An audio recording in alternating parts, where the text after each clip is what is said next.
Now for your first real review. The last one was disappointing, short and boring. To be fair, you kidnapped me, dragged me from my dark room before you and explained the whole deal. I had to improvise and really deserved the Reviewer of the Year award for it, considering the situation. Silence! Stop whining like you're a slippy toad. Man up and give me another review. I am who? Are you serious? Did you ever hear Slippy? Never mind, so what you wanna hear? Give me war, blood, and darkness. Darkness, you say? You can get the impression that the genre of third-person shooters is only made possible by the invention of chest-high blocks of concrete or other objects of similar height. They provide a much-needed place to hide until your health regeneration kicks in. During the action-packed firefights, you don't care about the why and focus more on the how. Therefore, good and well-told stories are rare here because the gunplay and level design take the spotlight. The story, meanwhile, is at worst an afterthought or passable at best. But there are exceptions, and this is one of them. Spec Ops: The Line is a third-person military shooter released in 2012 by 2K Games and made by Jaeger Development. And it is a testament to the fact that a well-told story more than makes up for mediocre gunplay or level design. The game is set in Dubai, which has been destroyed by sandstorms. The 33rd Battalion, led by Colonel John Conrad, is tasked to evacuate the city. After months of silence, a transmission comes through the storm wall saying that the mission was a complete disaster. This is Colonel John Conrad. United States Army has the evacuation of Dubai ended in complete failure. Death toll too many. In order to save the operation, your squad is sent to Dubai. The game starts off with a flash forward where you are in a helicopter trying to shake off and shoot down enemy choppers with a minigun. I'm a sucker for this kind of intro and mounted weapon gameplay in general, as there's nothing better than getting into a game feeling like a badass, ripping everyone and everything to shreds. Enjoy it, folks, because there isn't much badassery afterwards, and I mean that in a good way. You'll see what I mean later. After this brief prologue, we see the squad enter Dubai trying to find out what happened to the 33rd and the mission in general. The game is divided into 15 chapters and it only takes until the start of the 4th, or around 45 minutes, until the sand really hits the fan. You realize there's more to the whole thing than a couple of dehydrated insurgents throwing a spanner in Conrad's works. Gameplay itself is pretty box standard third-person shooting action with cover mechanics and some basic squad commands. I mean, everything works as you're expecting it to. You can snap to cover when near chest-high walls and debris, slip out and slip into the next. Some of it is even destructible, although that is pretty rare. The controls are also standard, and if you have ever played a third-person shooter, you'll be handing out cranial ventilation surgery in no time. Weapons are run-of-the-mill, which is expected in a modern-day military setting. You have your assault rifles like the M4A1 and AK-47, shotguns of the normal and automatic kind, as well as pistols and submachine guns. Sniper rifles and heavy weapons like the RPG and the grenade launcher can also be used, but are rare and more situational. Over the course of the game, you are forced to utilize what the enemies are using, which is good. I like it when a game forces you to throw away your dear favorites and use whatever is lying around. It's too bad then that the gunplay lacks punch. Many weapons sound a bit flat. Only the top of your arsenal, like the automatic shotgun, the saw and mounted weapons, really convey enough oomph when firing. In addition, the weapons do not feel that different from another. One has a bit more recoil or spread, but all in all they're not that different. Last but not least, you can choose between 3 types of grenades: the usual frag grenade, the sticky grenade for a bit more tactical fun, and a flashbang for stunning enemies. Sometimes the sticky can be used against you as some enemies just beeline towards you so they can shoot or stab you in the face. And since it has a far too long fuse in my book, it can bite you in the rear. Behold.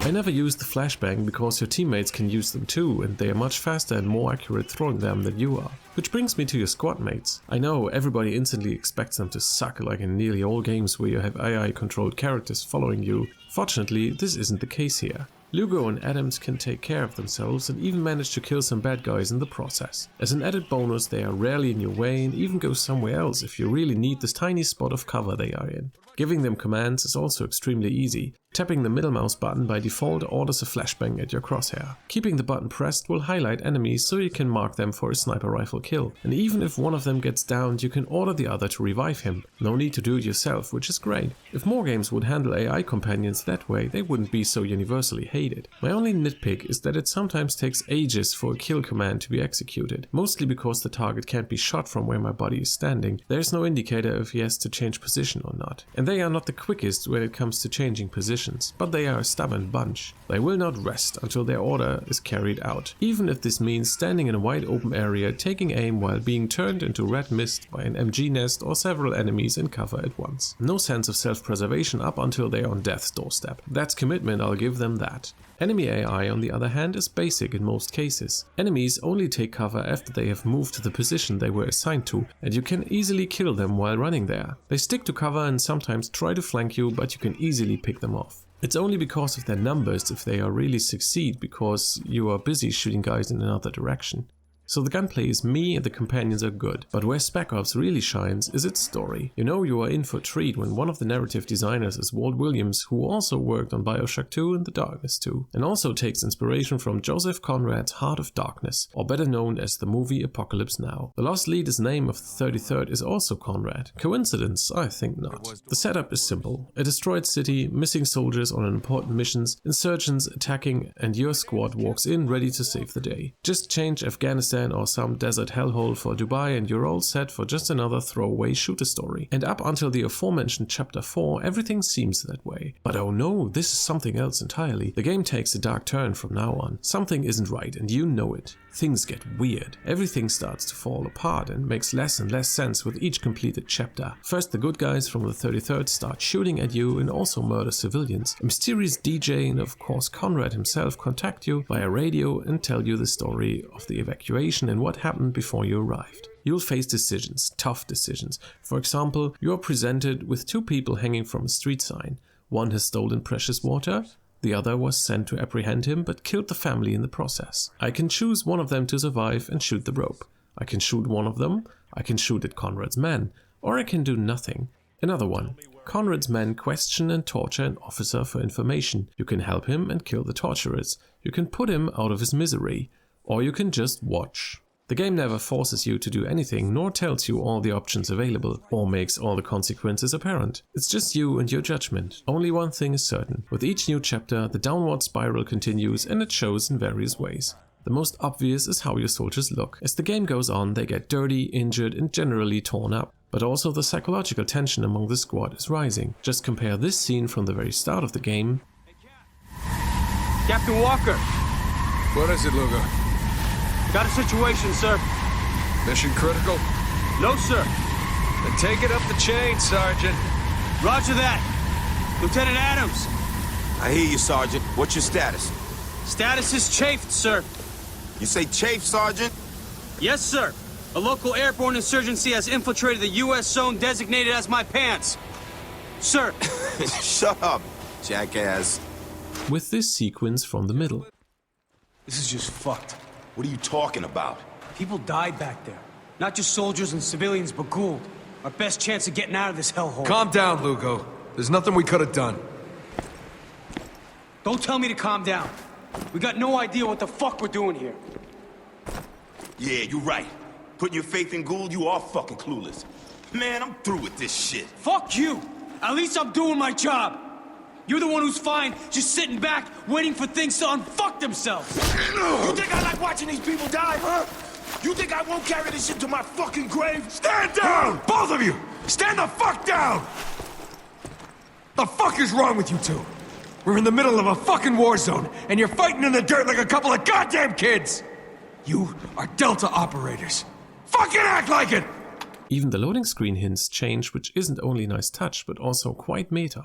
They start off very innocent looking, and by the end of the game they are insidious at times and question your motivations just as much as the stuff that is going on in gameplay. The horrors of war and the toll it takes on the soldiers take center stage now, while Walker tries to make sense of everything that happens and try to gauge the true intentions and agendas of the few people that do not try to kill him. The player is caught in the middle of all this and I am invested by witnessing all the atrocities. It's the game preparing the final sucker punch for you. Naturally, the stakes are getting higher and higher as the game progresses. I won't spoil the final plot twist, even though the game is old and everyone remotely following video games might have heard it by now. At the very end, you are given a final choice, and it didn't matter which one I settled for, it did leave me uncomfortable. It's rare for a game to evoke such a feeling in me, and I think that is one of the biggest praises you can give to a game. All this completely glosses over the fact that the levels in the game are pretty obvious corridors with a more open area here and there with enough space for waves of enemies to spawn in. It's less apparent when traversing through trashed skyscrapers with their glass facades shattered wide open, and you do this quite a lot. It's not as bad as it sounds, but it shows at times, despite that the levels themselves have good design for the most part. It's astonishing how much ambience and ambiguity they got out of Dubai as a city of contrast. A city of glass and steel in the middle of the desert, synonymous with decadence and wasteful luxury, and then you are walking through the ashes of it, half buried in sand, but still the expansive shine of splendor and vanity is visible everywhere, even if it's pretty banged up. Perhaps this is the reason the game got banned in Dubai. Speaking of sand, the only innovative gameplay element Spec Ops brings to the table is the use of sand as a tactical element in firefights. You can shoot windows or other barricades to bury your enemies under falling sand, or at least blind them. This gets introduced the first thing after the controls, but ultimately falls flat because most of the time it's not too clear where you can shoot something that will drop sand on your enemies. It's mostly random when you notice some stray shots damage the window and sand is leaking through the cracks. And that's kinda sad because it's a good idea that's a bit underdeveloped, but it's also keeping in line with the game not telling you everything going on. Another thing is a short bullet time effect you get sometimes, mostly after headshots, but also on other occasions, and not all the time. It lasts for 2 or 3 seconds and is completely useless. Since you can't really predict it, you can't really plan for it. It's not even good for showing off good shots. Checkpoints are frequent enough so you'll never lose too much progress. Also, the cutscenes are skippable, which is a blessing because the game has a habit of saving right before them. Cutscenes are a mix of either being played out in-engine or playing as a video but still recorded in gameplay graphics. The problem is that on modern systems and resolutions, the in-engine scenes look way better than the videos, and the difference is jarring at times. It seems redundant, except if you wanted to show your game in all its glory to people with weak computers that had to tune the settings down, or on consoles, which is basically the same thing. Speaking of graphics, they are good and hold up pretty well even for today, thanks to higher resolutions I think. It wasn't the best looking game back then, but on par with other Unreal 3 games of the time. Except for one small thing, the explosions are ugly as hell. They are just small glowy things with a bit of smoke that do not convey their blast radius or power in the slightest. They look like short-lived flares sometimes. Apart from that, the Unreal Engine 3 does a good job with destructible cover, particle effects and all that. Character and enemy models are nicely detailed. Also, enemies aren't just mindless cannon fodder when they are not expecting you. Sometimes you can hear them chatter about private affair, which gives them a bit of character, and remind you, fitting the theme of the game, that they are humans too. Hey Bradley, you got any gum? Here you go. Last piece. I don't want to take your last piece, dude. Take it. Stole it off Benson anyway. Ah, well, fuck that guy. No kidding. You know, with all the shit going on, I forget how beautiful this place can be. I feel you. You know, sometimes at night I'll just come out here and sit. Just listen to the wind. Yeah. Reminds me of how the wind used to howl through the trees where I grew up. Kind of peaceful, actually. Hard to believe there's any peace in a place like this, huh? You gotta look for peace no matter where you are, man. Helps remind you what you're fighting for. Yeah, true that. Anyway, thanks for the gum. I'm gonna go check upstairs. Anytime. It's them.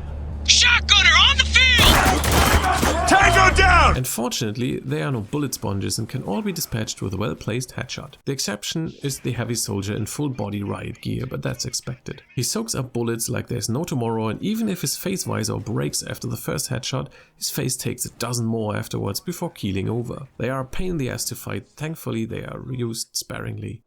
There's also a cooperative and multiplayer mode. The former consists of 4 separate missions set in Dubai before the events of the main game. The latter is expectedly very dead. Would I recommend Spec Ops: The Line?